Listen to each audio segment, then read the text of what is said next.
Sure. देखिए, जहां तक नुपुर शर्मा की बात है, नुपुर शर्मा का 12-15 जगह एफआईआर था बिल्कुल। और नुपुर शर्मा की जान को भी खतरा था। जी बिल्कुल। नुपुर शर्मा की सिर्फ ये रिक्वेस्ट थी कि मेरे ऊपर जो भी केस आप चलाएंगे, आप चलाइए, मुझे केसेस में रिलीफ नहीं चाहिए। ओके। आप जो केसेस चलाएंगे मैं फेस करूंगी, लेकिन ओके। जो मुझे थ्रेट है, अगर आप ये चाहते हैं कि एक केस मेरे खिलाफ साउथ में है, एक नॉर्थ में है, एक ईस्ट में है, वेस्ट में, सेंट्रल में है, तो मेरी जान को खतरा, मुझे तो कोई मार देगा। इसीलिए मैं दिल्ली में रहती हूँ, आप सारे के सारे दिल्ली हाईकोर्ट में शिफ्ट करिए केस, राइट। और मैं सारे केस, सारे एफआईआर जितने भी है सारे फेस करूंगी। जी। तो उन्होंने सिर्फ, और ये इंडियन लॉ अलाउ करता है, इसका प्रेसिडेंस है। तो नुपुर शर्मा के लिए जो भी कोर्ट्स में करा वो कोई स्पेशल नहीं करा, राइट। ऐसा 10 बार पहले हो चुका है इंडिया में। ओके। अब बात यह है कि जो बिलावल भुट्टो साहब ने ये बोला कि हम केस लड़ेंगे, मुझे लगता है कि जो पाकिस्तानी जो सियासतदान हैं, वो थोड़ा सा, जिसको कहते हैं कि इमोशनल गेम ज्यादा खेलते हैं पब्लिक के साथ, क्योंकि इस्लामिक मुल्क है, इस्लाम को लेके और मोहम्मद साहब को लेके लोग थोड़े से पॉजिटिव भी हैं, मोहब्बत भी है, इंतहा वाली मोहब्बत है, और कोई भी चीज हो जाती है लोग रिएक्ट करते हैं, जाहिर सी बात है। तो उस चीज का ये लोग, उस चीज का इमरान खान साहब भी फायदा उठा रहे हैं एक तरीके से, उसी चीज का बिलावल भुट्टो साहब भी फायदा उठा रहे हैं। They are taking advantage. Imran Khan कहते हैं कि सब कब्र में आपसे सवाल पूछे जाएंगे अगर आपने पीटीआई के लिए वोट नहीं दिया। ये कह रहे हैं नुपुर शर्मा के ऊपर इंटरनेशनल कोर्ट ऑफ जस्टिस। अब ये देखिए, मुझे एक बात समझ में नहीं आती, जी। वो तो गोरे हैं, जो जिनके पास ये कोर्ट केस ले जा रहे हैं, बिल्कुल। वो गोरे हैं। वो कहते हैं कि जितनी भी मजहब हैं, वो हिंदू धर्म है, इस्लाम है, सिख है, ईसाई है, इन सब के बारे में आप तनकीद करें और बुरी से बुरी बातें बोलें, ये आपका हक है। वो तो गोरा मानता है, और गोरा सबसे पहले खुद अपने मजहब के ऊपर दिन भर तनकीद करता है बैठ के। बिल्कुल। जीसस क्राइस्ट के ऊपर जो जो चीजें गोरों ने खुद कही हैं, अगर आपने कभी पढ़ ली तो आप हैरान माथा पीट लेंगे कि ये लोग पागल हैं, क्या बात कर रहे हैं। लेकिन वो लोग कहते हैं कि नहीं, फ्रीडम ऑफ स्पीच है, फ्रीडम ऑफ स्पीच है। भाई, वो तो आखिरी पैगंबर जीसस क्राइस्ट को मानते हैं बिल्कुल। ईसाई, आप मोहम्मद साहब को आखिरी पैगंबर मानते हैं, है ना। और और जो हीरोज और जो होली फिगर्स उसमें हैं, क्या नाम कहते हैं, जो बाइबल में है, वो काफी हद तक कुरान में है। बिल्कुल है। जो प्रॉफिट मोसेस को आप लोग मूसा बोलते हैं। बिल्कुल बिल्कुल, एग्जैक्ट, है ना। यही तो स्टोरी है, और क्या है। बिल्कुल है। वो डेविड बोलते हैं, आप लोग दाऊद बोलते हैं। दाऊद बोलते हैं, बिल्कुल, है ना। वो जोसेफ बोलते हैं, आप यूसुफ बोलते हैं। यूसुफ बोलते हैं, बिल्कुल। हाँ, it is the same thing. Exactly. So जो जुडाइज्म से चलते आ रहे हैं, जो इस्लाम से चलते आ रहे हैं, जो क्रिश्चियनिटी से चलते आ रहे हैं, वो लगभग फिगर्स एक ही हैं, जो होली फिगर्स ज्यादातर इसमें। इसलिए अहले किताब बोलते हैं, पीपल ऑफ अ बुक, बिल्कुल सेम बुक। तो अभी फकर साहब, स्टोरी ये है ना कि ये लोगों को बोलने के लिए कि हम इसका केस लड़ेंगे। आप पूरा हक है, आप केस लड़िए, आपको जो केस लड़ना है आप जरूर केस लड़िए। बट गोरे इससे शॉक हो जाएंगे कि आप ऐसा केस क्यों। हम तो चाहते हैं कि लोग, और वो तो चाहते हैं कि लोग और सवाल पूछें, उल्टी सीधी बात करें, क्योंकि उनकी सोसाइटी वैसी है। बिल्कुल, उनकी सोसाइटी ऐसी। जहां तक कश्मीर की बात है, जी, मुझे लगता है कि कश्मीर के मामले में इमरान खान साहब की इतनी तनकीद नहीं होनी चाहिए, क्योंकि देखिए, अगर इमरान खान साहब की जगह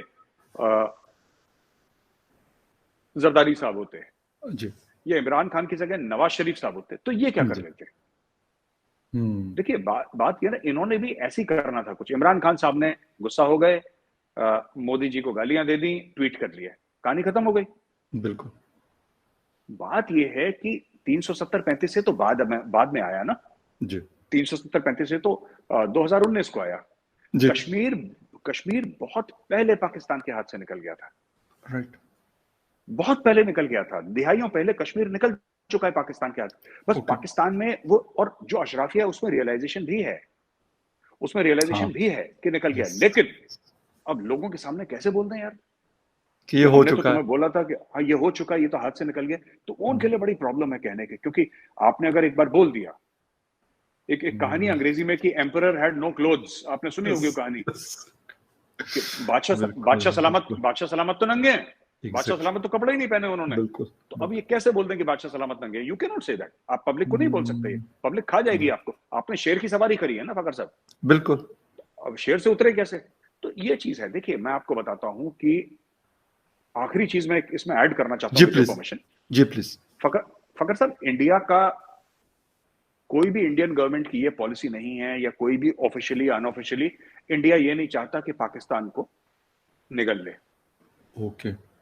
वी आर नॉट। अब पता है राइट। क्यों? एक जमाने में लोग बोलते थे, आजकल पाकिस्तान के हालात को देख के इतने डरे हुए हैं लोग कि यार अगर मिल भी जाएगा तो इसका करेंगे क्या? इसको अमेरिका नहीं संभाल पाएगा। आप सोचिए ना कि बिल्कुल इसको इसको अमेरिका, चाइना, रशिया, इंडिया मिलके पाकिस्तान नहीं संभाल सकते। बिल्कुल सही। हम लोग 1,000 अरब का एक ग्रुप एक बनाए। इंडिया बोले हम 100-200 हम दे देंगे बिलियन, जी जी। रशिया बोले 100-200 हम दे देंगे, चीन बोलेगा हम 300-400 हम दे देंगे, और 200-300-400 अमेरिका दे देगा। हमने एक बनाया, एक हमने फोर्स बनाई और बोला कि हम weak, it is gone totally off the rails. Yes. ये तो नोबडी वांट्स इट। जो मसला है वो गिलगिट बाल्टिस्तान का है, मसला है पीओके का, पाकिस्तान ऑक्यूपाइड कश्मीर, जिसको आप लोग आजाद कश्मीर बोलते हैं। जी जी जी। मसला मसला इंडिया के लिए सिर्फ वो है। इंडिया का जो सीपैक हाँ, का मामला है वो भी उससे जुड़ा हुआ है। बिल्कुल। और मैं ऑन रिकॉर्ड बोलता हूं एज एन इंडियन फौजी, मुझे कराची लाहौर नहीं चाहिए, मुझे कोई इंटरेस्ट नहीं है। आई डोंट वांट इस्लामाबाद, मुझे नहीं चाहिए। मैं नहीं चाहता इंडिया में शामिल हो, मुझे ओके। नहीं इंटरेस्ट है कोई। क्योंकि मैं, राइट।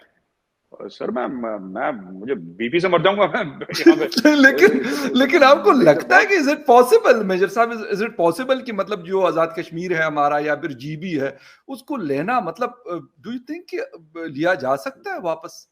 मतलब जिस हाँ, तरह हम कश्मीर वाला नहीं ले सकते, एक मतलब ठीक है, एक रियलिटी से हम अगर आगे फेरते हैं तो एक अलग बात है, लेकिन प्रैक्टिकली हम नहीं ले सकते, सीधी सी बात है, हम कहते हैं जी कर नहीं सकते, तो इस तरह हिंदुस्तान कैसे कर सकता मैं आपको बताता हूँ। है? जी। इसमें ना हम जबकि कहते हैं कि हम कश्मीर ले लेंगे जो पाकिस्तान के हाथ में है, या आप कहते हैं कश्मीर ले लेंगे जो भारत के हाथ में है, बिल्कुल बिल्कुल। We are looking at kinetic options in our mind. कि आप ये कहते हैं कि पाकिस्तानी पाक फौज जो है वो श्रीनगर के लाल चौक में सब्ज परचम लहरा देगी इंशाल्लाह। या फिर इंडिया वाले कुछ कहते हैं कि साहब हम लोग मुजफ्फराबाद में जाएंगे या फिर वहां पे तिरंगा लहरा देंगे। जी जी। किसी भी मुल्क की जमीन लेने का ये तरीका अब ये पुराना हो चुका है। जी। अब जो भी होगा फाइनेंशियल होगा, जो भी होगा डिप्लोमेसी से होगा, जो भी होगा लॉन्ग टर्म होगा, नॉन काइनेटिक मीन से होगा। राइट। और इसके ऊपर कई सारी ऐसी चीजें हैं दुनिया में, और ये दुनिया में जो इतने मुल्क 1945 के बाद आजाद हुए, उसमें आजादी की तहरीकें तो चली, बट जब 92nd वर्ल्ड वॉर के 10 साल के अंदर करीब 50 मुल्क आजाद हो गए। राइट। 50 मुल्क आजाद हो गए जी दुनिया भर में, 47 या 50 कंट्रीज, जी। जी उसमें इंडिया भी शामिल था। और उसमें से कुछ में तो आजादी की तहरीकें भी चली, जैसे इंडिया में बड़ी जोर शोर से चली और लोगों ने अपनी जानें दी, अपने गले कटवाए लड़ने के लिए। इसमें एक सच्चाई ये भी है कि अंग्रेज फाइनेंशियली बर्बाद हो चुके थे। सेकेंड वर्ल्ड वॉर के बाद जीत बिल्कुल तो गए, वो जीत बिल्कुल। गए, लेकिन वो फाइनेंशियली खत्म हो चुके थे बिल्कुल। राइट। उनके पास कुछ नहीं था। लंदन बिल्कुल एक मलबे का ढेर बन चुका था। बिल्कुल बर्लिन जो था मलबे का ढेर बन चुका था। पेरिस जो था मलबे का ढेर बन चुका था बिल्कुल। ज्यादातर। तो बर्लिन बर्लिन जैसे मैं बता रहा हूं, तो जी ये जी। क्या हुआ कि इनके पास, ये जो कॉलोनियल पावर्स थे, इनके पास थी ही नहीं वो ताकत। और होल्ड इंडिया रखने में की। खास होल्ड रखने की ताकत नहीं थी। और जी बिल्कुल। इंडिया में जो नेताजी सुभाष चंद्र बोस थे, जी जी। नेताजी की आजाद हिंद फौज ने अंग्रेजों की नाक से खून निकाल दिया था पूरी तरीके से। मतलब जी जी। आज, और जब 1946 में सेलर्स की म्यूटनी हुई, जो जितने भी बॉम्बे में जहाज थे, जो इंडियन नेवी थी, इंडियन नेवी ने बोला कि जी जाओ भाड़ में, खत्म। They got scared of this and they did not. एक जमाने में अंग्रेज लड़ता, मैं ये कह रहा हूं, एक जी जमाने में अंग्रेज बिल्कुल। लड़ता, और आजाद हिंद फौज आधी वाइप आउट हो गई थी अंग्रेजों से लड़ते लड़ते। 50% ऑफ आजाद, 27 या 28,000 या 40,000, पता नहीं कितने लोग, आधे से राइट। ज्यादा, उन्होंने अपनी जानें दे दी आजादी के लिए। लेकिन मैं आपको बताता हूं सबसे जी बड़ी बात, जी।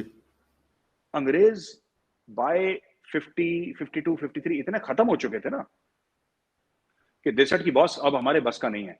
तो जब अब हम पाकिस्तान की बात करते हैं ना, जी, किसी भी मुल्क की ताकत उसकी इकोनॉमी से होती है, किसी भी मुल्क की ताकत उसके न्यूक्लियर वेपन से नहीं होती। बेशक। पाकिस्तान ने डे वन से यही अपने लोगों को गलत बताया कि आप क्योंकि एटमी मुल्क हैं, इसलिए आपको कोई बर्बाद नहीं कर सकता। यस, उन्होंने कभी ये नहीं बताया कि बेटा जिस दिन बैंक में पैसे नहीं रहेंगे, आप अपने आप बर्बाद हो जाओगे, आपका एटम बम आपको बचा नहीं सकता। क्योंकि आपका एटम बम चाइना को और सऊदी को वापस पैसे नहीं दे सकता। आपका एटम बिल्कुल, बम आईएमएफ के प्रोग्राम को लात मार के भगा नहीं सकता। ना, आपका एटम बम यूएई को आंखें नहीं दिखा सकता। आपका एटम बम अमेरिका को ये नहीं बोल सकता कि हम तुम्हें पैसे वापस नहीं करेंगे। हुँ, तो इसके तरीके बहुत हैं।